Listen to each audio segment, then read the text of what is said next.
Hello everyone. तो इस video में हम सैम्पल पेपर सेट 5 डिस्कस करेंगे क्लास 10 साइंस का। चलिए स्टार्ट करते हैं सेक्शन ए से बायोलॉजी का। तो फर्स्ट क्वेश्चन है हमारा, एनारोबिक प्रोसेस कौन सा होता है? Takes place in yeast during fermentation. Anaerobic यानी कि ऑक्सीजन की एब्सेंस में, ये हमारा हो सकता है। बी बोल रहा है produces only energy in the muscles of human beings, ये नहीं होता, ये एरोबिक होता है। Takes place in presence of oxygen, ये भी नहीं होगा, एनारोबिक बोला है एयर की एब्सेंस में। Produces ethanol oxygen and energy, ये हमारा होता है लैक ऑफ ऑक्सीजन में। तो इस केस में हमारा option A is the correct answer. Question number 2 पर चलते हैं। A cross between two tall plants resulted in offspring having a few dwarf plants. The gene combination of parental plants must be, देखिए बड़ा plants भी हुआ है, छोटा plants भी हुआ है, यानी कि उसके अंदर दो टाइप्स के एलील्स होंगे, एक बड़ा टी एक छोटा टी। लेकिन हम अगर बाकी ऑप्शंस को देखें, इधर एक ऑप्शन ये भी है कि छोटा टी है, ये तो नहीं होगा। इस केस में बड़ा टी है, ये भी नहीं होगा। इस केस में भी बड़ा टी है, ये भी नहीं होगा। सिर्फ ऑप्शन ए में छोटा टी बड़ा टी दोनों है, यानी कि इसमें क्या होगा, तीन तो हमारा कैपिटल टी, कैपिटल मतलब मतलब कि तीन हमारा टॉल प्लांट बनेगा और एक ही ड्वार्फ बनेगा। तो option A is our correct answer. 3 number question पर चलते हैं। क्या बोल रहा है, इसको मूव करे, अच्छा ठीक है, रहने देते हैं। The largest part of the brain, brain का लार्जेस्ट पार्ट क्या है? सेरेबेलम है, ठीक है। कोऑर्डिनेशन, कंट्रोल एंड कोऑर्डिनेशन पे दिया है। नेक्स्ट है हमारा protective covering of the brain, cranial meaning से ये, ठीक है। फोर ब्रेन क्या होता है? फोर ब्रेन होता है ऑल फैक्टरी लोब, यानी कि स्मेल को डिटेक्ट करने वाला। एंड सेरेबेलम होता है हमारा स्पिनल कॉर्ड से कनेक्टेड। ये हमारा ऑप्शन डी से मैच कर रहा है, तो option E is our correct answer. देखते हैं question number 4।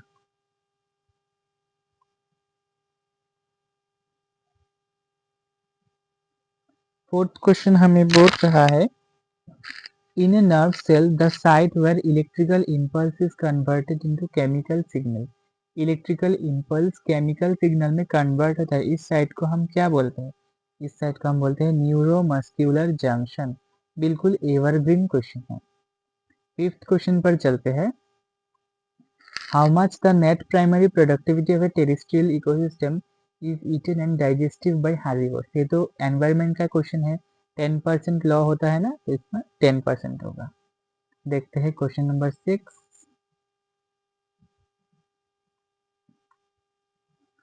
In the excretory system of human beings, some substances in the initial filtrate, such as glucose, amino acids, salts and water are selectively reabsorbed in। किसमें reabsorption होता है? तो हमें पता है reabsorption nephron में होता है, क्योंकि नेफ्रॉन फिल्ट्रेशन में रिस्पॉन्सिबल होता है, ठीक है। क्वेश्चन नंबर 7 देखते हैं। In an ecosystem, the 10% of energy available for transfer from one trophic level to the next trophic level is in the form of। किसमें एनर्जी फॉर्म होता है? किसमें होता है? हमें पता है केमिकल एनर्जी में फॉर्म होता है। हीट तो नहीं होगा, लाइट भी नहीं होगा, मैकेनिकल भी नहीं होगा, सिर्फ केमिकल एनर्जी में ही कन्वर्ट होके ट्रांसफर होता है। क्वेश्चन नंबर 8 देखते हैं।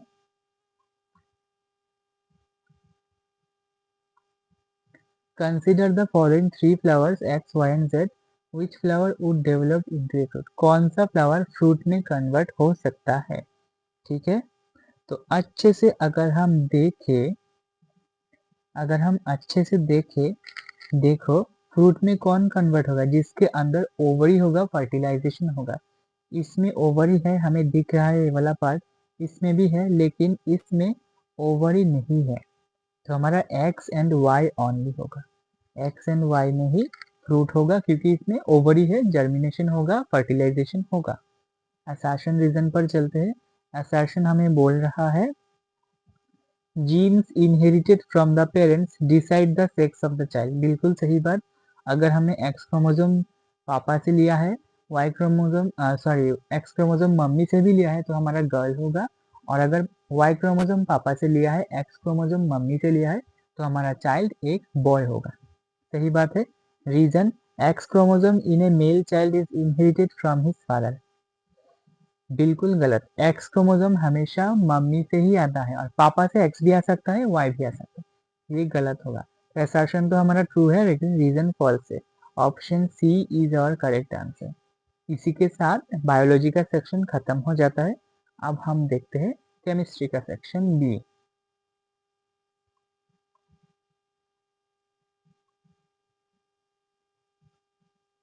सेक्शन बी हमारा ये रहा। Which of the following statements are correct about an aqueous solution of an acid or base? Acid और बेस का एक्वस सॉल्यूशन में कौन सा स्टेटमेंट करेक्ट है?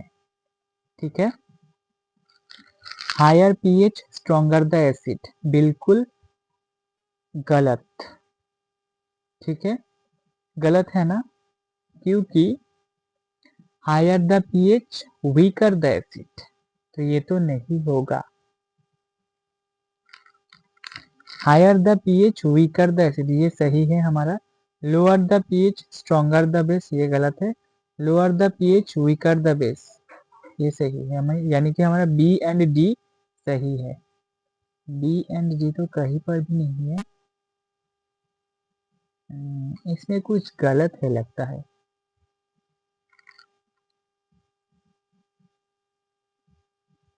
पीएच का वैल्यू हाई होगा तो एसिड तो स्ट्रांग नहीं होगा ना।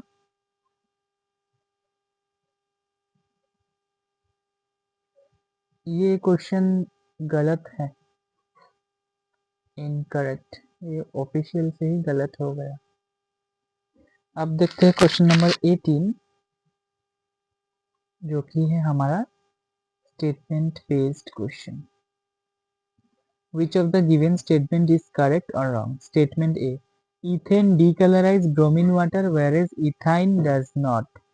ठीक है, यानी कि बिल्कुल गलत। इथेन हमारा क्या होता है, सैचुरेटेड होता है, डबल सिंगल बॉन्ड वाला, तो ये तो डीकलराइज नहीं करता है। ठीक है, लेकिन इथाइन डज नॉट, ये करता है और इथाइन नहीं करता। सही ही बोला है। स्टेटमेंट ए ट्रू होगा। ठीक है, स्टेटमेंट और स्टेटमेंट बी है mixture of water and alcohol is used in radiator of vehicle in cold countries, ये गलत है। स्टेटमेंट ए ट्रू है, स्टेटमेंट बी फॉल्स है, यानी कि हमारा बी होगा करेक्ट आंसर। 19th क्वेश्चन देखते हैं। The metal which melts when kept on the palm is, तो बिल्कुल इजी है। ये कौन सा होता है, 19 का गैलियम होगा। अगर हम इसको हाथ में ही रखते हैं ये पिघल जाता है। क्वेश्चन नंबर 20 देखते हैं, मैचिंग टाइप क्वेश्चन है।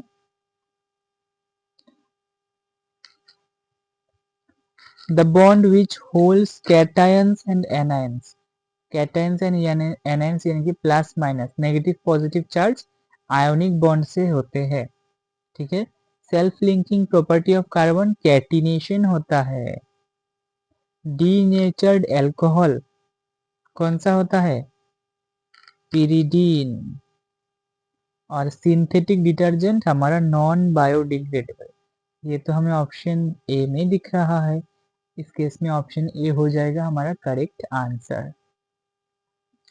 21 देखते हैं, पिक्चर बेस्ड क्वेश्चन। क्या पूछा गया है, aluminium is used for making cooking utensils, which of the following properties of aluminum are responsible for same, यानी कि एल्यूमिनियम का कौन सा प्रॉपर्टी यूटेंसिल के लिए यूज करने के लिए यूज किया जाता है, कॉन्सेप्ट को यूज किया जाता है। गुड थर्मल कंडक्टिविटी, ठीक है, ये तो हो सकता है। गुड इलेक्ट्रिकल कंडक्टिविटी, ये भी हो सकता है।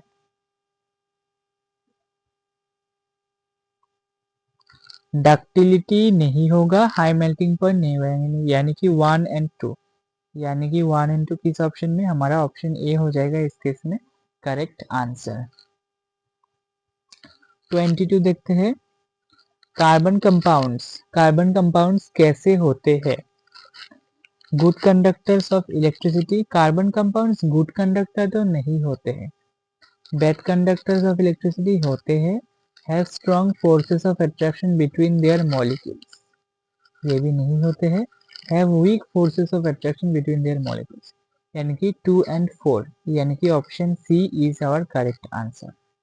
ठीक है, juice of turmeric turns blue litmus to red, it is because of the presence of the acid called, turmeric में कौन सा एसिड पाया जाता है? टार्टारिक एसिड पाया जाता है। T for turmeric, T for tartaric. 24 देखते हैं, केमिस्ट्री का last question, which of the following element symbolizes A and B is a metal? ठीक है, एटॉमिक नंबर हमें दिया है 23, एक का दिया है 40, कौन सा मेटल है हमें बताना पड़ेगा। तो देखो 40 मेटल होगा ना, क्योंकि ये क्या है, 40 क्या है, 40 क्या है आप बताइए, 40 है हमारा कैडमियम, लेकिन 23 क्या है, आई थिंक 23 वाला, हाँ हाँ, ऊपर वाला होता है एटॉमिक नंबर, मास नंबर।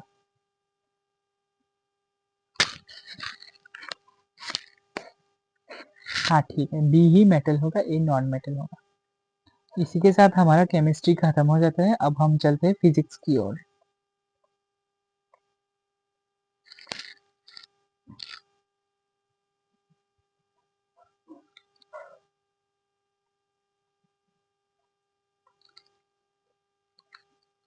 पहले हम क्वेश्चन को समझ लेते हैं।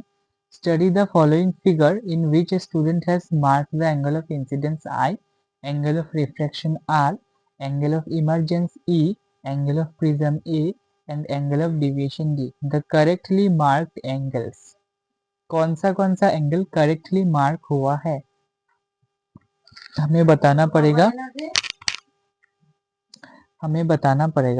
कि इस केस में हमारा आंसर होगा प्रिज्म वाला करेक्टली मार्क हुआ है, इंसिडेंस वाला करेक्टली मार्क हुआ है, डी होता है हमारा डिविएशन मार्क नहीं हुआ है, ई ये होगा हमारा ई, ये होगा हमारा डी। ठीक है, तो ऑप्शन डी, ये दोनों अच्छे से मार्क हुआ है, बाकी दोनों गलत मार्क किया है। 31 देखते हैं, विच of the following statement is incorrect, कौन सा स्टेटमेंट गलत है। A ray of light passing from an optically rarer medium to an optically denser medium bends away from the normal। ठीक है, बिल्कुल सही कहा है। If ray of light passing from an optically denser medium to an optically rarer medium bends away from the normal, नहीं, ये अगर away होगा ये towards the normal होगा, ये गलत है। A ray of light passing from an optically rarer medium to an optically denser medium bends toward the normal, ये आपका सही है और ये भी गलत होगा, यानी कि क्या होगा, बी एंड डी, सॉरी मतलब ये गलत है ये सही है, बी एंड सी होगा हमारा ऑप्शन आंसर, क्योंकि हमें गलत निकालना है ना, सही नहीं निकालना। 32 देखते हैं, असर्शन रीजन। असर्शन हमें बोल रहा है force experienced by moving charge will be maximum if direction of velocity of charge is perpendicular to applied magnetic field। बिल्कुल सही है, क्योंकि ये साइन थीटा के बराबर होता है, साइन थीटा 90 पर मैक्सिमम होता है, 90 यानी कि perpendicular. Reason, force on moving charge is independent of direction of applied magnetic field, ये गलत है, डायरेक्शन की तरफ डिपेंडेंट होता है, यानी कि हमारा असर्शन ट्रू है, रीजन फॉल्स है, option C is our correct answer. इसी के साथ आज का वीडियो खत्म हो जाता है। अगर कोई डाउट है तो कमेंट में पूछिएगा, फीडबैक देना मत भूलिएगा। मिलते हैं नेक्स्ट वीडियो में।